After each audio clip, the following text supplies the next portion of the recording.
Outils.com, un max d'outils à prix mini présente. Sud Radio, le journal des sports. À la une de l'actualité sportive ce matin, Clément Rayon. Du rugby, bien sûr, tous les résultats de la 16e journée de Pro D2. Du football aussi avec Marseille qui patine contre Strasbourg. Et puis le point sur le e-Trophée Andros, la plus grande course automobile sur glace du monde et 100% électrique. 16e journée de Pro D2, c'était hier sur Sud Radio. Clément, Vannes s'incline à Valence. Et oui, le leader breton surpris, défaite 24-10. Nevers s'impose de 2 petits points contre Biarritz, victoire 29-27. Ça passe pour Brive sans forcer, victoire 21-3 contre Rouen, la lanterne rouge. Provence Rugby s'impose à domicile contre Dax. Montauban s'écroule en seconde période face à Grenoble, 28-11 pour les Isérois. Et puis la grosse victoire du Stade Montois, 46-13 contre Agen. Un succès bonifié qui fait du bien au moral pour le 3/4 landais Gatien Massé. On cherchait notre prestation un peu référence et sur laquelle s'appuyer. Je pense que là on la tient et c'est la bonne voie. On essayait quand même surtout de se rattraper du week-end dernier parce que je pense qu'on n'a pas été super bon. On a mis ça sur le fait qu'on revenait de vacances et on est vraiment content de la prestation de ce soir. Gatien Massé, le joueur de Mont-de-Marsan, dernier résultat de cette 16e journée, victoire d'Aurillac 23-15 contre Angoulême. Allez, tout de suite place à la Champions Cup, la Coupe d'Europe. C'est au programme aujourd'hui sur Sud Radio pour les clubs français. Et oui, 3e journée des phases de groupe. Lyon reçoit les Irlandais de Connacht à 14h. Toulon doit réagir après 2 premières défaites. Le RCT devra se défaire du Munster. Coup d'envoi 16h15. Match compliqué aussi qui s'annonce pour le Stade français contre Leinster. Ce sera à 18h30. Et puis, à 21h, Toulouse se déplace sur le terrain d'Ulster, considéré comme la 3e meilleure équipe d'Irlande. Antoine Dupont, le capitaine du Stade toulousain, se méfie. Il détaille les forces de cette équipe. Nous, on s'en méfie tout autant. En tout cas, sur le papier, au point de vue marketing, c'est peut-être un peu moins vendeur. On connaît aussi la valeur de cette équipe, ce qu'ils sont capables de faire dans leur championnat, ce qu'ils sont capables de faire dans les gros matchs, et notamment la Coupe d'Europe. On sait que cette ligue, le Celte, l'URC, ils mettent un gros focus sur cette Coupe d'Europe avec moins d'intensité sur leur championnat. C'est un fait et ils sont à chaque fois présents. Pas mal de joueurs qui sont devenus internationaux aussi au sein de cette équipe, donc ils ont ajouté des cordes à leur arc et ça leur permet d'être de plus en plus performants.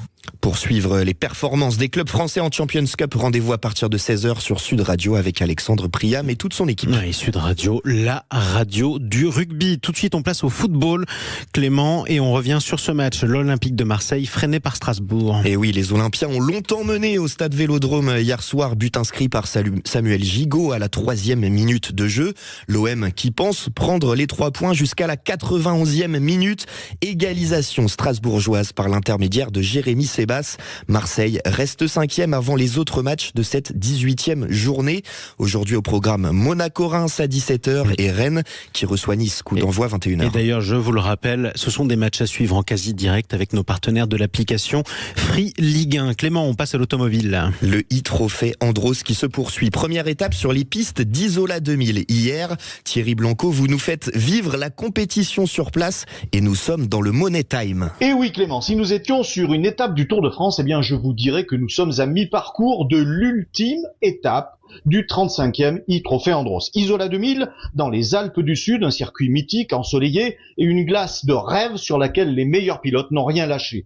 Un combat au millième de seconde, aucune erreur tolérée, un mental d'acier. Voilà ce qui était au menu de cette première journée. Résultat, dans la catégorie élite, après des qualifications dignes d'un film des frères Tarantino, Louis Gervoson laisse échapper la victoire à l'expérimenté Gérald Fontanelle et sa Renault Zoé. 3e, Margot Lafitte, encore première dame d'Isola. Mais au général, c'est l'inverse. Louis Gervoson, sur son Audi, reste en tête devant Fontanelle et Anthony Pelfren dans cette catégorie élite. En élite pro, Dorian Boccolacci, le Canois, n'est pas parvenu à remporter cette journée. 3e tout de même, derrière Aurélien Panis, vainqueur de la Superpole, et premier au général. Cette journée, c'est celle de Jean-Baptiste Dubourg, aussi 6 fois vainqueur de l'Andros, victoire à Isola et remonté à la 2e place du classement général. Voilà Clément, 2 courses aujourd'hui au programme du e-Trophée ici à Isola. 2 courses dont nous reparlerons demain. dans le journal des sports. C'est bien sur Sud Radio, je crois, non? Et oui, Thierry Blanco, on vous retrouve demain. Merci. Encore 2 courses aujourd'hui et donc rendez-vous demain pour un bilan complet sur le classement général. Pour l'ultime édition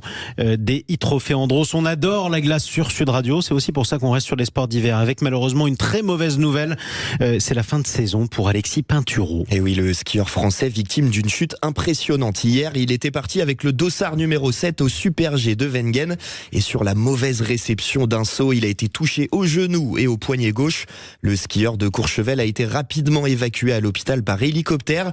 Vous l'avez dit Jean-Marie, fin de saison annoncée par la Fédération française. Bon, une bonne nouvelle quand même, c'est un autre Français qui en a profité, Cyprien Sarrazin, qui a remporté cette course. C'est déjà ça, mais bon rétablissement à Alexis Pinturault. On termine avec les championnats d'Europe de patinage artistique. Et cocorico, Jean-Marie, le Français Adam Siao Imfa est sacré à Kaunas en Lituanie. Il était déjà le tenant du titre, et bien il est de nouveau champion d'Europe. Merci beaucoup Clément Harion. Faites attention dehors, il fait froid donc ça glisse. Il est 8h56 sur Sud Radio.